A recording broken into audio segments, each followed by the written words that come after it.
Iblis lanat panos maning jajelanat bocah saklorong tak oyak ayam mlebu joning bumbung jebul bumbunge bumbung wong wang ora ana kutu beros mlebu saka kiwa metu saka tengen lah dalah menungso sapa iki wong ketok-ketok pringana bumbunge wong wang ora dipecah lan wong sisik-sisik pring belatan ora disingkiri nggon sing kiwa kaya ngono.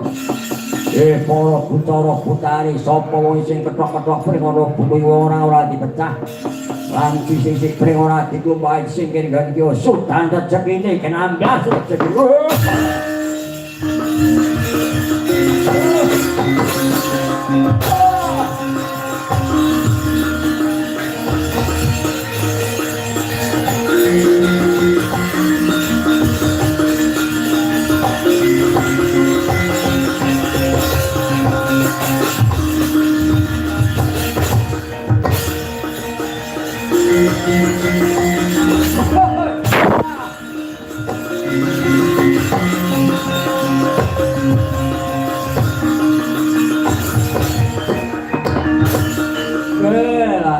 Iblis lanat manus maning jajane kepala tenan.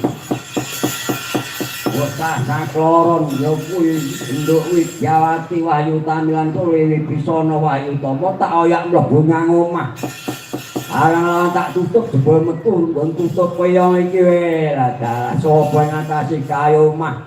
Wis rampung bukut gedhe ora diwene tutup kaya ngene. Ya, muga-muga sing yo mah rezekine ora bisa semeneng mesti bakal bablas amblas. Lan iki wae nabrak ora jadang nganti dandang ngambruk sekane foto dadi sakjokan malah metake gandeng nyublake pipisan barang ya para Butara Butari. Padha seksana wong sing kaya mau rampung ora diwene tutup peyong.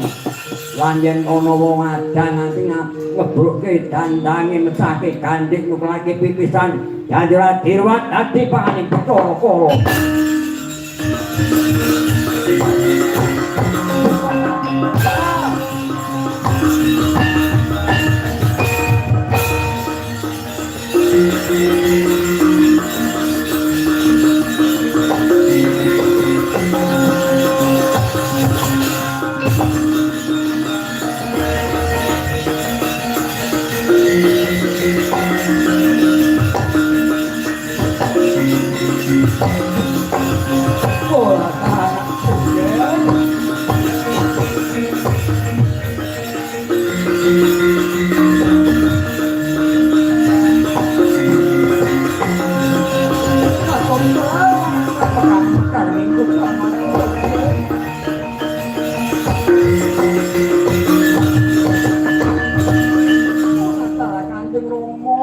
Ibu ngaturaken ketiwasan. Waduh Kanjeng Rama Kanjeng Ibu ngaturaken ketiwasan.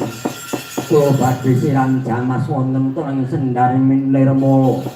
Lajeng wonten uditing praseksananipun Bathara kula badhe mangsa kayan kula kayan Mbak Ayu kula dalah. Saiki mengkene nggih wis aja wasana ayo. Tak kang iki mekono negara ing Purwacarita Prabu Sirwa Pungga wektu dina iki bakal ngrawake Kyai Dalang Kandhabono. Ayo diruwatkan Kyai Dalang Kandhabono.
Jagat yo dewa Bathara asisan Bathara jagat ikono pawongan sakloron kota pisanan. Sira iku sapa jemuran saka endi sinangkamu? Iki ana daya loro kok penjake ganter. Ah, sadake entuk panjer iki jalanku iki. Nggih, nang dandang kula nami Joko Sondong. Kula Demai Putrit. Kula Joko Sondong kula mingking saking negari Purwotanto. Kula menika abdi dalang Gusti kula ingkang sinuwun Prabu Sri Mahapunggung. Nggih kula menika abdi dalang kula menika tukang ngerok, tukang ngertaken kepel. Yo ana wigato apa nggih kula badhe nek tepang Gladiwanung menapa leres menika naminipun dusun Tiban. Ya pancen iki jenenge desa Tiban. Nek ngatur leres menika palengganipun ya menika nyanpun Bapak Kyai Dalang Kandha Buwana. Ya mangke ya aku iki kang aran Ki Dalang Kandha Buwana. Lah iki jawab iki aku iki panjak aku. Ya kuwi panjak entek engge. Adine enek-entek iki sing jenggelek. Nek takon apa aku nyusruni ana wigato. Ana wigato apa Joko Sondong karo Demai Putrit. Nggih. Nugunipun sowan kula mriki kula dipunutuh kaliyan Sinten Prabu Sri Mahapunggung. Rening Sinten Prabu Sri Mahapunggung menika badhe ngawontenaken upacara ageng menika badhe ngawontenaken ruwatan. Lah sing kathah para kawula negari para tansah pun sami ngempek yang kan Sinten Prabu Sri Mahapunggung supados nyuwun dipun ruwat mila nyanpun Bapak Ki Dalang Kandha Buwana. Kersa boten kersa monggo kodhekaken badhe dipun aturi nindakaken kedahan ruwat kaliyan sedaya warga Agung Indukuh. Inggih menika utahe negari Purwotarito. Yo yen ngono ra aku mestake gawe Mansun Prabu Sri Mahapunggung. Lah dene tanggapanipun pinten? Ya sing tukang napa panjer iki aku nek dalanku kok ora ngerti. Dalanku kok ora ngerti dhuwit sing ngerti dadi aku. Dadi jae wong golek. Sing ngecake iki aku. Dalange dikon ngalor-ngalor ngidul-ngidul ke manut karo wedok.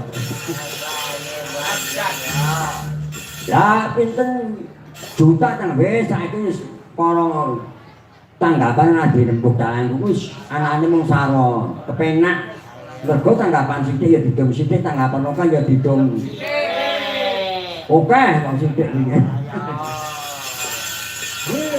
ngambene kok apa bro tono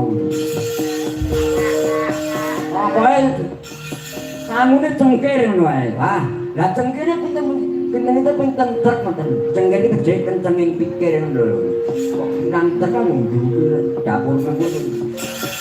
Nggih ngoten monggo ya kodhekaken rawuh dhateng negari Purwotarito mangke mindak dados pangajeng-ajengipun Sing Prabu Sri Mahapunggung. Ya yen mongko naya kudu ana nang endi dununge negara Purwotarito. Monggo suwawi kula dherekaken iki jalan.